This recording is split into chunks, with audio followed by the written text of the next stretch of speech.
National highway number 56 બ્રિજની railing તૂટી ગઈ છે અને આ રેલિંગ તૂટતા 2 દિવસ પહેલા ત્યાં અકસ્માત સર્જાયો હતો। છોટાઉદેપુરના નેશનલ હાઈવે નંબર 56 બ્રિજની રેલિંગ તૂટી ગઈ છે અને તેના કારણે અનેક અકસ્માત પણ થઈ ચૂક્યા છે। અકસ્માતમાં ટ્રક ચાલકે 2 દિવસ પહેલા જ આ અકસ્માત થયો હતો। आप जो आ दृश्यों में आपने बतावी रह्या छे ने आ दृश्यों घणुं बधुं कही रह्या छे। आ रेलिंग क्या छे, जो रात्रे कोईने अहींयाथी पसार थवुं होय ने आ रेलिंग न देखाय तो तेने अकस्मात पण नड़ी शके छे। आ दृश्यों आप ज जोई लो। नफ्फट तंत्र लोकोने मारी नाखशे। आ ब्रिज आप जुओ, आ ब्रिज परथी रात्रे पसार थता लोको डरी रह्या छे એટલા માટે કારણ કે બ્રિજ પર એક તરફનો રેલિંગનો જે ભાગ છે એ તૂટી ગયો છે અને જો રાત્રે કોઈ અહીંયાથી નીકળવાનું થાય, સ્ટ્રીટ લાઇટ ન હોય તો મોટી દુર્ઘટના સર્જાઈ શકે છે।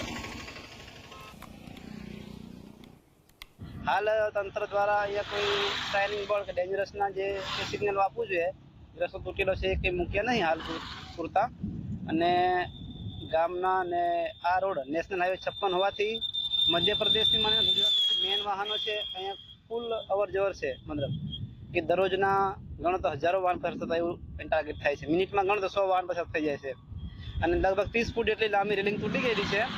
તો તંત્રને એવી વિનંતી છે કે તમે સાઇનિંગ બોર્ડ મૂકો કાં તો તાત્કાલિક રિપેરિંગ કામ